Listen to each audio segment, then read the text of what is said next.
O que me trouxe à tribuna hoje foi a respeito do projeto de lei do senador Romário. É a PL 278, 2016, que foi aprovada já no Recursos Humanos, está na Comissão de Educação, e tem algumas coisas nesse projeto de lei do senador Romário que é interessante, mas outras bem intrigantes. A exemplo de interessante é a capacitação do segundo professor, do auxiliar de apoio nas escolas para atender as pessoas com deficiência, para colocar a nível superior e realmente ter uma capacidade de poder ensinar essas crianças, não só que elas estejam lá para ser cuidadas ou eles estarem como babá dessas crianças, mas que elas possam ter um apoio pedagógico e, de fato, realmente ter eficácia no aprendizado. Outra que me chamou a atenção e me deixou intrigada nesse projeto de lei do senador Romário, quais os pais, alguns pais de crianças com autistas e também professores das escolas infantis, me procuraram a respeito, o cuidador que já cuida dessa criança com autismo, por exemplo, em casa, ele poder estar nas escolas também, se a escola aceitar, poder estar lá junto no desenvolvimento dessa criança, com trabalho pedagógico, claro que pagos pela família, sem custo da escola. Mas até que ponto isso é bom? Porque vai ter crianças que não vão ter condições, os pais não vão ter condições, vereador Sanderson, de pagar essa pessoa para estar lá auxiliando também. E aí vai ficar outras crianças com um desenvolvimento melhor e outras com menos, porque não tem essa condição de poder ter esse profissional lá que a família já tem, já está acostumado a cuidar e a tratar do seu filho, poder estar desenvolvendo lá os trabalhos pedagógicos na escola. Então, eu achei que isso não é bom. E o outro sentido também do projeto do Romário é poder agrupar na mesma sala de aula até 3 pessoas com deficiência para um único cuidador, um único auxiliar de apoio. Gente, olha só, é um retrocesso à lei brasileira de inclusão. Porque se hoje já não se dá conta de atender uma pessoa com deficiência, imagine 3 pessoas com deficiência numa mesma sala de aula. Uma mãe que tem filhos autistas gêmeos até falou sobre isso. Ela ajuda em casa e faz o trabalho com os filhos, e um tem uma forma de aprendizado e o outro tem outra forma de aprendizado. Ela não consegue tratar os dois da mesma maneira. Então, ela ensina um de um jeito e o outro de outro. Como que na escola uma pessoa de apoio, lá, um segundo professor, vai ter essa condição de estar com 3 pessoas com deficiências distintas e poder dar uma qualidade de ensino e desenvolvimento para essas crianças? Não vai conseguir.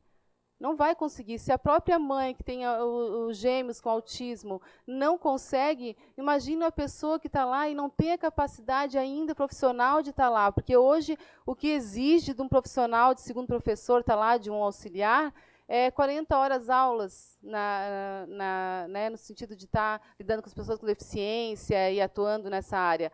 É muito pouco, gente, não tem como. Então, a gente vai fazer o quê? Vai fazer com que as escolas sejam depósitos de pessoas com deficiências, é isso? É isso que eles estão falando? Não vamos valorizar as pessoas com deficiência que têm alta funcionalidade, como autista, que ele tem um hiperfoco e ele consegue desenvolver com uma maneira incrível aquilo que ele se propõe a fazer?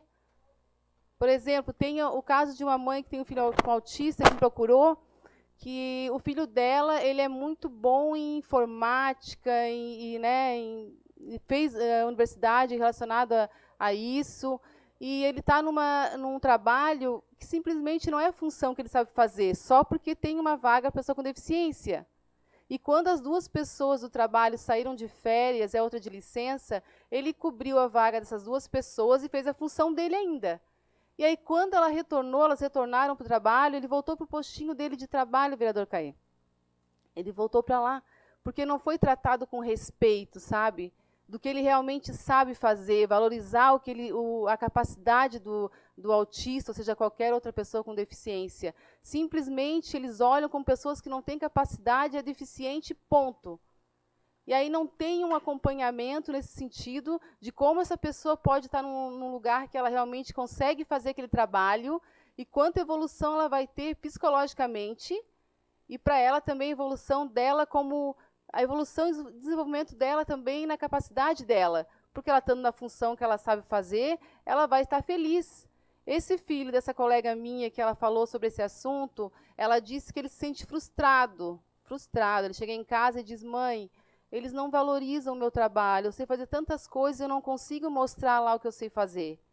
Isso é um caso, gente. Um outro caso de uma outra mãe que o filho, que ela me procurou essa semana, que o filho ele é expert em exatas, matemática, inclusive no cursinho do Energia, tinha um aluno que estava para rodar, não passar de ano por conta da dificuldade de matemática, e ele começou a dar aulas para ele, em 3 dias o menino já estava expert, já passou de ano, né? Então, olha só, o filho dessa minha colega, ele é expert em exatas, em matemática, e ele quer muito, e também em informática, ele gostaria muito de ser voluntário numa PAI, para poder ensinar as pessoas na informática, e em outros locais também ensinar matemática para as crianças que têm dificuldade, porque ele tem a paciência incrível.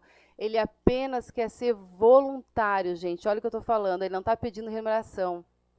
Ele quer ser voluntário e mostrar de fato o que ele sabe fazer e que ele é capaz. Ele quer provar para a gente, ele precisa provar para nós, gente, olha que absurdo, que ele é capaz, que ele pode.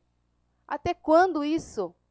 E ele não consegue. Ele não consegue um local para ser voluntário, vereador Sanderson, para ensinar matemática, exatas, ensinar informática na PAI para as pessoas. Bom, na PAI a gente não foi ainda, mas eu vou conversar com eles para que ele possa ser voluntário.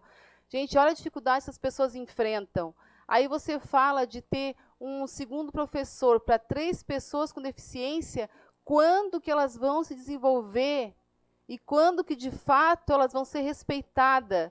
Eu vejo isso de forma concreta e visível, que é um retrocesso na lei brasileira de inclusão, gente, que foi avançado e foi tão difícil chegar lá, e de repente as mães se vê numa angústia agora de saber que seus filhos vão estar lá com mais 2 pessoas, qual a atenção que eles vão ter?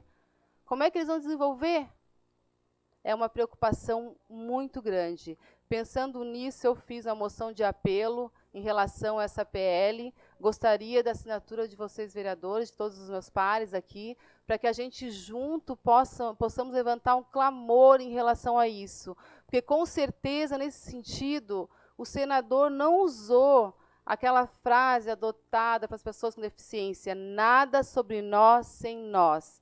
Se ele tivesse colocado isso em prática, ele de fato teria sim conversado com os pais, que são os melhores professores, porque os pais, quando eles têm um filho com deficiência, eles procuram saber como cuidar, o que fazer para melhorar, né, que trabalhos pedagógicos pode fazer, e isso ele não procurou, simplesmente ele fez uma lei achando que ia facilitar o acesso das pessoas com deficiência na escola, mas vai, de fato, complicar e trazer um grande problema.